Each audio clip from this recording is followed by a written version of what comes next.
number. So what we do when we screen our cases and when we do these things, what most people don't understand is they think once charges get filed, well, that means someone goes to jail. That's not true. The majority of our cases get probation, and we have specific probation. What we want to do is we want to find out what is the source of the problem. You know, are they a mean drunk? Do they have anger management problems? Or is it a mental health issue? Because we got a whole bunch of that going on too. And then we will put them on probation and we will get them counseling that will target that particular issue. The whole point is to make it to where they don't do it again.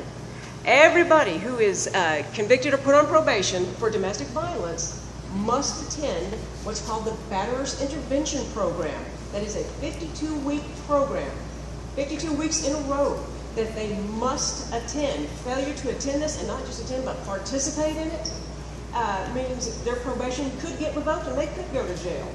So the keys to their freedom are in their own pocket.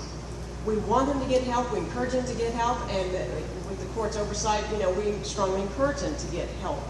So we're trying to do, we just don't want to, you know, stuff them, cuff them, and throw away the key. That's right. To fix the problem, so it doesn't happen again. And in these batterers intervention programs, this is where they learn how not to hurt. Now, I'm not a psychologist. I leave that to the experts to do. Right, there are right. several programs here.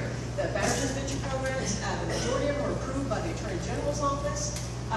Native American tribes have their own programs that they can go through. You do have to pay for them, but they're very low cost. What everything else you want to do is, I want to talk about is a victim's protective order, basically a restraining order. Now, people don't realize, they say, that's just a sheet of paper. It is so much more than that. You folks look at the Sunday paper tomorrow, because the headline news is going to be the story about domestic violence and why won't she leave. What they talk about is, in 2012, in the state of Oklahoma, there were 89 domestic homicides. Of those 89, 88 of them did not have a BPO. Only one of them had a BPO in place. Here's how it works. Go to the 4th floor of the Oklahoma County Office Building, 320 Robert S. Kerr, go to the clerk's office. They have the paperwork there. They will help you fill it out. If you think you need more help, yes, ma'am. Cross to the courthouse, to the 2nd floor, to the law library. They have a BPO clinic. There are ladies that are there every day that will help you with the paperwork to fill everything out. Once a BPO is granted and once it's served, if that person violates the BPO, I mean, made a phone call, sent a text, drove by the house, honked the horn. If it's a no-contact BPO and they violate it, we will prosecute it. I noticed you all have given copies of that, the power control wheel. Domestic violence isn't about getting power control, it's about keeping it, because they've already got it. That's right. They've already got it. 75% of the women who were killed are killed leaving the relationship. It's the leaving, the loss of control that the abuser can't handle. That causes the homicide.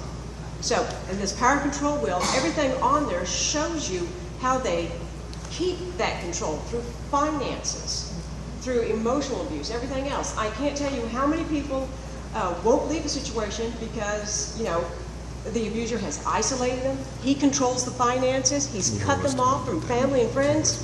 They have nowhere to go. They have nowhere to go. So they don't leave. Another problem they have is we have a shelter here. Everybody know about the YWCA shelter. They are fabulous people. They provide not just housing, they provide education, job training, counseling. I heartily recommend everybody call them. The YDV hotline number is 917-9922. 917-9922. And you can remember the 9922 because it's YWCA. They are a great place, but here's the problem. So they don't allow pets. I can't tell you how many people will not leave their home if they can't take Fluffy or Fido with them. Because those are their children too. Yeah, that's right. Those are their children too. I know I wouldn't go anywhere without my cat. So the Y is currently building a new facility with more housing, and they will allow pets this time. So that's another way that we can get these people out of the house. When people say, And like I said, on the paper tomorrow, the artist said, why didn't she just leave? What people don't understand is, on average, it takes up to 7 times for the victim to leave the relationship. They leave and go back, leave and go back. People just throw their hands up. They don't understand that. Leaving is a process. It is not an event. It is a process. And that's why it takes a few times to get it done. And it's, you know, and trust me, I don't have patience with these people. The police are called out there. They go out there. They see, you know, the woman with the tears and the swollen eye, the busted lip, and yes, he did that. So they hook him up and they take him to jail. Well, the next day she's bailing him out. I don't understand that. You know, I go to these classes. They try to explain the psychology and the trauma that these people, and I understand that on an intellectual basis. But I don't understand how you can bail out your abuser. But these people do, because that's how they've been conditioned. That's how they condition. This is the cycle that we have to break with all the support. And you get the support with the counseling. These people are here to help. There are so many people there to help. So if you, God forbid, anybody should find themselves in that situation, if you have family or friends in that situation, I strongly encourage you, go get a BPO. As a rule, they're usually about, you know, if the judge grants it, it's going to be about 5 years. I have seen more recently now, lifetime BPOs. Lifetime. So, and when it says no contact, we mean no contact. You can't, come on now. You can't use, you know, your brother's calls and say, hey, there you go. I want to talk to them. Any of that's violation, we will prosecute it. Thank you. The Come on. first time you violate a BPO, it's a misdemeanor. The second time, it's a felony. It's a felony. All right, we will do it. You know, I believe it's the prosecution. You know, if we can stop them with the BPO, even if it's a misdemeanor, it stops the escalation. That's right. And that's what we want to do. We want to stop the cycle, stop the escalation. So, but the problem, you know, my unit has is, you know, we can't do it by ourselves. That's right. Come on. The victims to help us, help them. Help us help the abuser to get the help that they so desperately need. So we need family and friends and everybody to encourage them to participate. My phone rings every day with people saying, I want to drop charges. And I say, all right, wait a minute, let's talk about this. Let's talk about this. All right, you and I can agree this person's a grown man. Yes, we can agree on that. You and I can agree this person, you know, that's right. Have consequences. Yes, we can agree on that. Then why don't you help me help them? He's not going to jail. We're going to get him probation. You're going to get him help? Yes, we're going to get him help.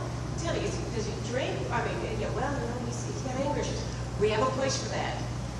I tell you what, if I don't put him in jail, will you help me get him the help that he needs? Oh, yes, ma'am, I'll be there. I'm there. Right. I can't tell you how many people I come on. That's right. The system.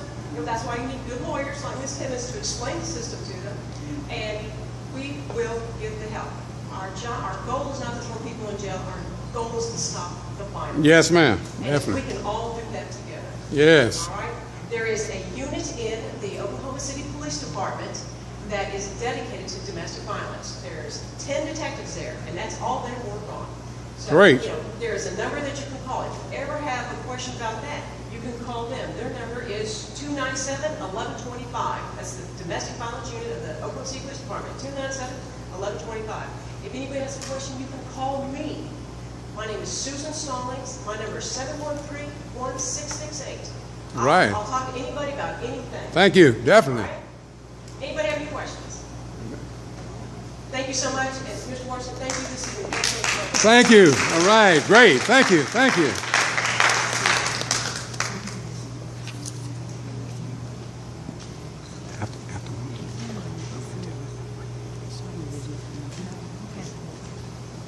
We're going to have Mr.